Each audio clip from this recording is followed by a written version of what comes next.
En América Latina crece el temor a una posible intervención militar de Estados Unidos en Venezuela, mientras Washington refuerza el despliegue de barcos de guerra en el Caribe. Las amenazas de Donald Trump traen de regreso los fantasmas de las peores épocas en las relaciones de América Latina con su poderoso vecino del norte, de tiempos de invasiones militares o apoyos a golpes de Estado. Tras años de aparente desinterés de Washington en lo que se solía conocer como su patio trasero, el cambio de actitud está directamente relacionado con el regreso de Trump al poder. Las decisiones del republicano recuerdan a muchos la llamada Doctrina Monroe, la política intervencionista de Washington de los siglos XIX y XX. ¿Está Trump reviviendo la Doctrina Monroe? ¿Tiene una estrategia contra América Latina? ¿Y podría de verdad intervenir en Venezuela? Lo vemos aquí en DW Analiza. A finales de octubre de 2025, este buque de guerra, el USS Gravely, atracaba en Trinidad y Tobago, a pocos kilómetros de territorio venezolano. Oficialmente para realizar maniobras conjuntas con las fuerzas de la isla caribeña. Pero la llegada del Gravely es parte de un creciente despliegue militar estadounidense en el Caribe, que incluye el desplazamiento del mayor barco de guerra del mundo. Esto ha disparado el temor a un ataque contra Venezuela, uno de los países del continente más señalados por Donald Trump en 2025. Y se están inventando una guerra que nosotros vamos a evitar. Lo cierto es que desde que regresó al poder, el actual presidente de Estados Unidos ha dirigido hacia América Latina muchas de las hostilidades por las que es conocido en su política exterior. Hay muchas más acciones y decisiones y políticas relacionadas con América Latina en estos primeros 10 meses de la administración Trump. En ese sentido, sí, y claro, están tomando acciones de intervenir en la región. Veamos algunos ejemplos. Tras cambiar unilateralmente el nombre del Golfo de México en enero de 2025, Trump amenazó con retomar el control del Canal de Panamá, aludiendo a la supuesta influencia de China sobre esa vía marítima. Colombia ha sido blanco frecuente de amenazas de Trump. Primero con aranceles si el gobierno de Bogotá no aceptaba recibir a ciudadanos deportados, y luego de retirar fondos en la lucha contra las drogas. En julio, la Casa Blanca anunció aranceles contra Brasil e impuso sanciones a jueces de ese país, aludiendo a una supuesta cacería de brujas contra el expresidente Jair Bolsonaro, aliado de Trump. Y como mencionábamos, Trump ha ordenado un fuerte despliegue militar en el Mar Caribe para presionar al régimen de Maduro en Venezuela. A esto último se suman entre septiembre y octubre al menos 15 ataques contra supuestas narcolanchas en el Caribe y el Pacífico, alegando que estas embarcaciones transportaban drogas hacia Estados Unidos. Ataques, por cierto, realizados sin ninguna base legal y que han matado a más de 60 personas. ¿Representa todo esto el regreso de la Doctrina Monroe? Recordemos primero qué fue la Doctrina Monroe, conocida así porque la impulsó el quinto presidente de Estados Unidos, James Monroe, en el siglo XIX.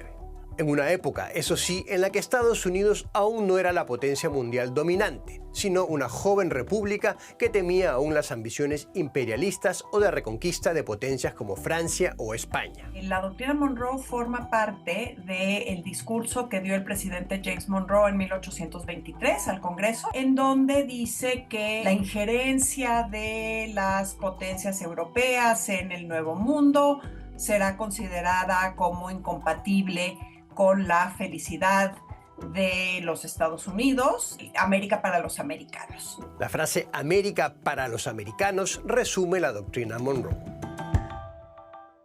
Esa política que buscaba mantener a raya a las potencias europeas en el continente, sin embargo, evolucionó en las décadas posteriores.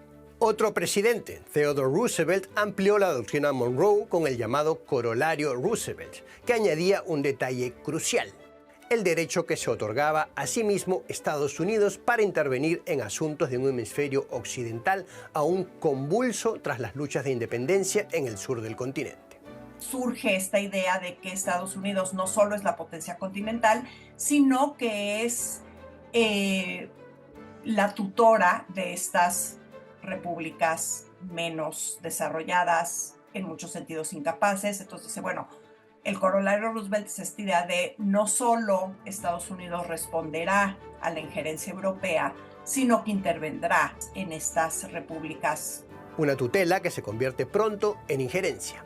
En el siglo XX se multiplican los casos de intervenciones estadounidenses, con el apoyo manifiesto u oculto a golpes contra gobiernos elegidos democráticamente, como contra Salvador Allende en Chile en 1973. O como en Panamá en 1989 y 1990, la última gran invasión estadounidense en América Latina, en ese momento para derrocar al dictador Manuel Noriega. Son todos casos distintos y con características muy propias, pero que tienen un fantasma en común. La aplicación de la doctrina Monroe es, digamos, un elemento central, además en la constitución de una identidad latinoamericana, ¿no?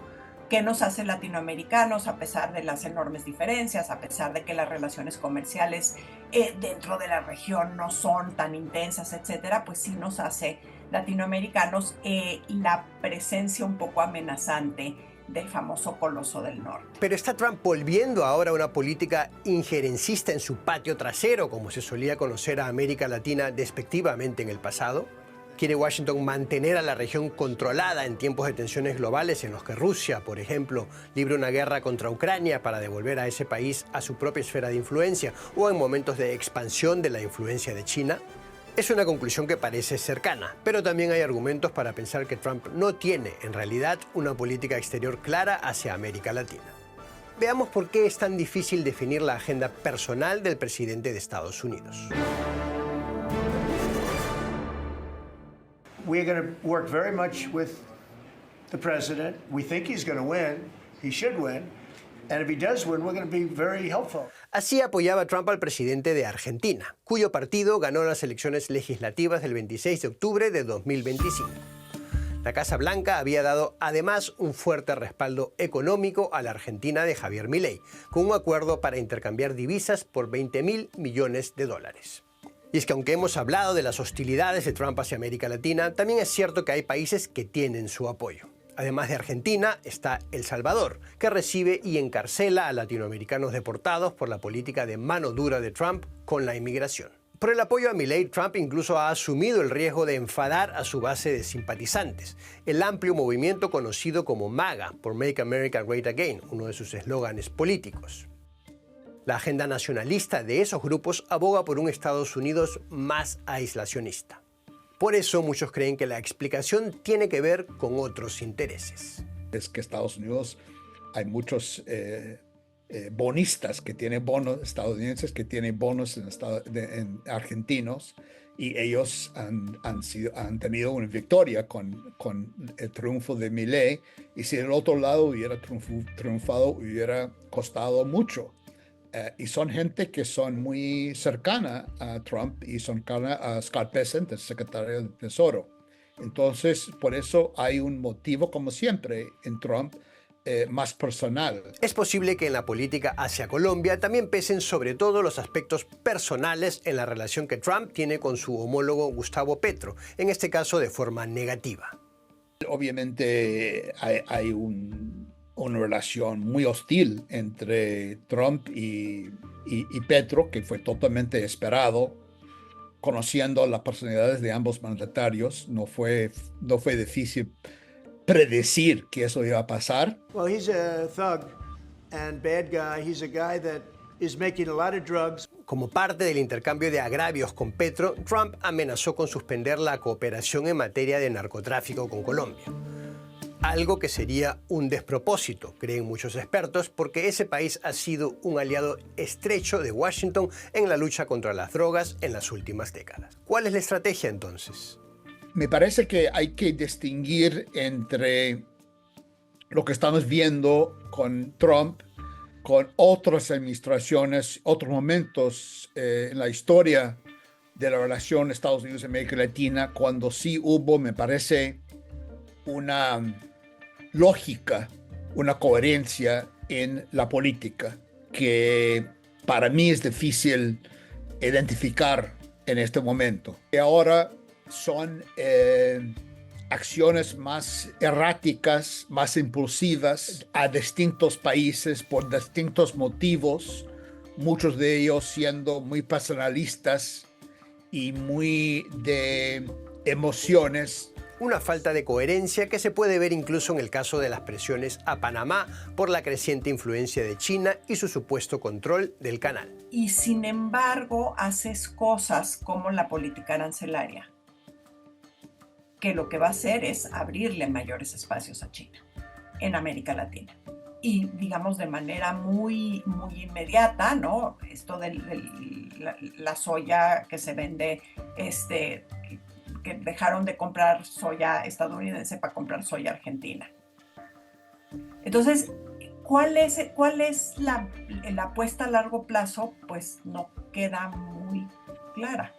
Volvamos por último a Venezuela. ¿Podría la política de Trump desembocar en una escalada? Las maniobras militares en el Caribe están aumentando fuertemente la presión contra Maduro. Algunas cifras muestran que el actual despliegue estadounidense es ya mayor que el realizado para intervenciones anteriores, como la de Panamá o la de la isla caribeña de Granada en 1983, aunque aún inferior que el despliegue para la Segunda Guerra del Golfo contra Irak en 1991. Pero muchos expertos albergan la esperanza de que la política de Trump frente al régimen de Venezuela no llegue a la guerra. Entonces yo soy escéptico que puede llegar a ese punto, pero sí no descarto una operación psicológica con todo ese despliegue militar sin precedente para sembrar pánico, miedo y así producir una quiebre en el régimen, sobre todo en los más altos niveles de Fuerzas Armadas y forzando la salida de Maduro. Pero incluso si se puede evitar una guerra, las amenazas de Trump y los bombardeos de supuestas narcolanchas en medio del océano, sin apoyo de legalidad alguna, muestran ya que la desconfianza vuelve a instalarse en el continente americano. Aún sin objetivos claros, la política errática y a veces contradictoria de Trump está reviviendo los temores de las peores experiencias de América Latina con Estados Unidos.